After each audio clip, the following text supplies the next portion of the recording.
has control. And some people who seems to be outside of any control or regulation.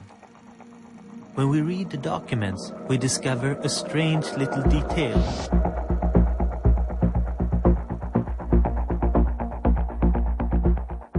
In the scandal surrounding Abu Ghraib, it's not just soldiers in the investigation.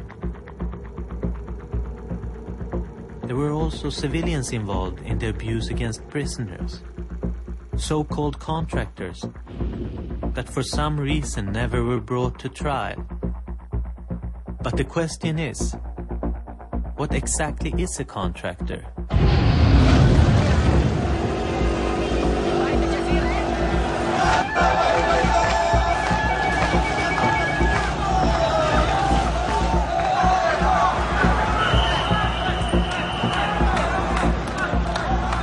Here are pictures from Fallujah in Iraq of a lynching of American soldiers. But something about this picture isn't what it seems to be. Those aren't regular soldiers being lynched, but contractors from a privately owned company called Blackwater. The man in the red tie is Paul Bremer. He was Janis Karpinski's boss in Iraq. The man walking beside him with a machine gun isn't a soldier.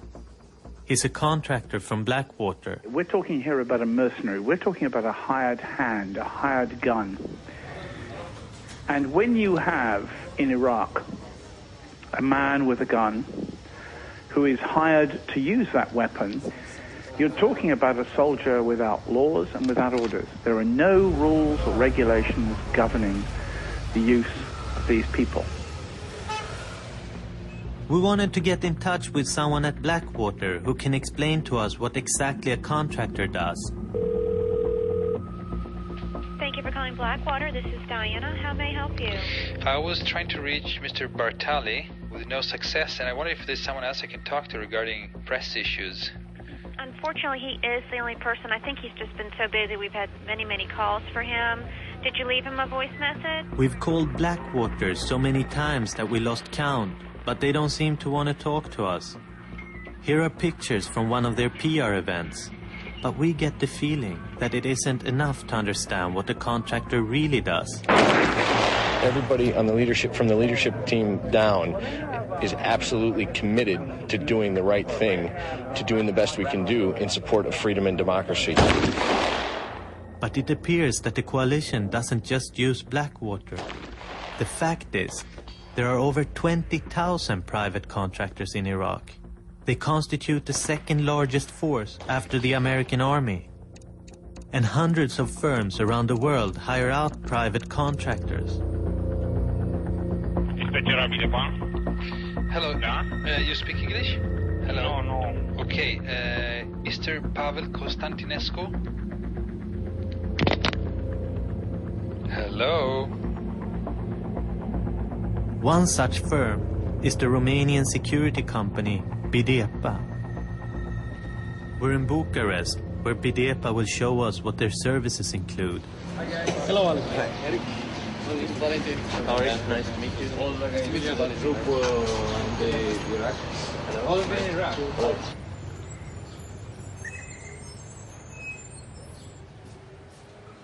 We work like a private company in all other countries, in the West. What made you decide to go into the private? In the private system have more mobility. Why? Because all over the world, military system have the rules, not left, not right, only.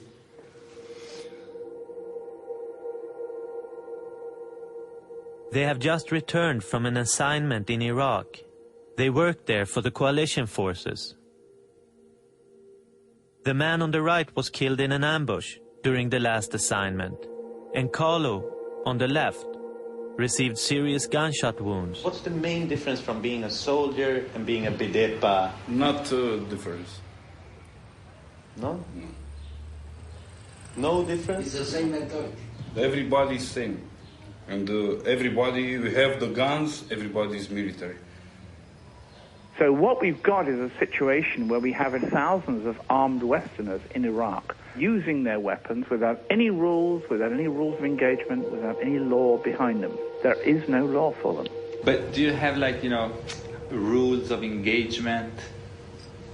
You know, like the Americans have rules of engagement, like what to do and... The rules is not in the paper, it's in the heart.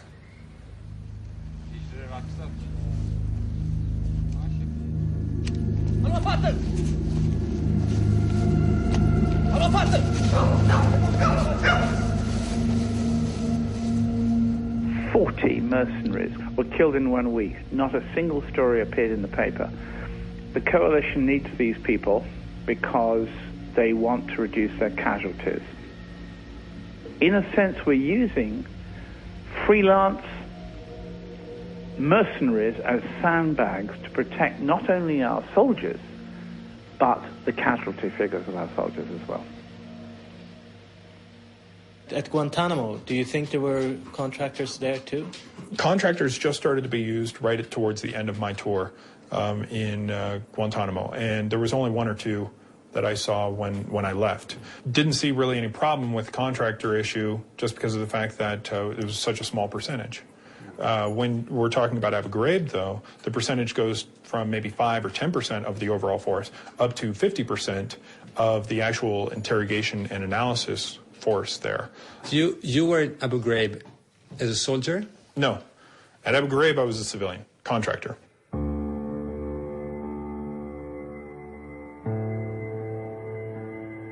We realize how hard it is to understand this new world order.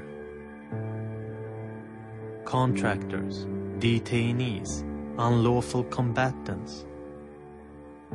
New categories of people that didn't exist before. Soldiers from private companies interrogate soldiers from a private organization in a prison camp located on an island outside of the law. The new concepts become just empty words. I mean, let's look at it this way. Think of a normal conflict. We're in an unconventional war. Think of a conflict, for example, the one in Iraq.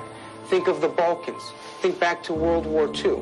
When you take people captive, you're allowed to hold them during the course of hostilities. There's a legal basis for that. This is the same principle that is being applied here. The only difference is that we are in more of an unconventional war, where the war is against a private organization rather than a state. I mean, let's look at it this way. Think of a normal conflict. We're in an unconventional war, where the war is against a private organization rather than a state. That is the only difference. فها هو يقتل أطفالنا في فلسطين وفي أفغانستان وفي العراق. Al-Qaeda wears no uniform. Al-Qaeda does not carry their arms openly.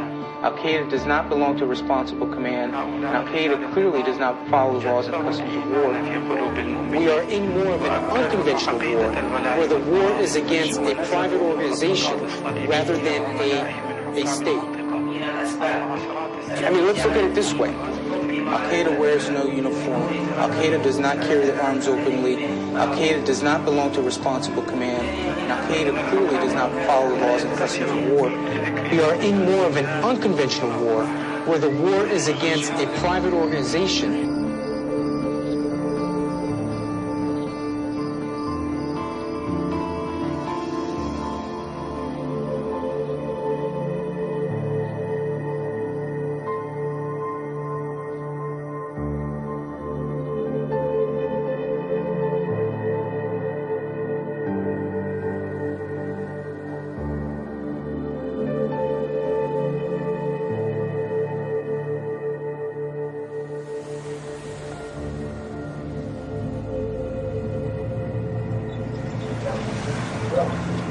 Each and every detainee here is being treated humanely. We always treat them humanely. Treated humanely, treated humanely. In a humane manner.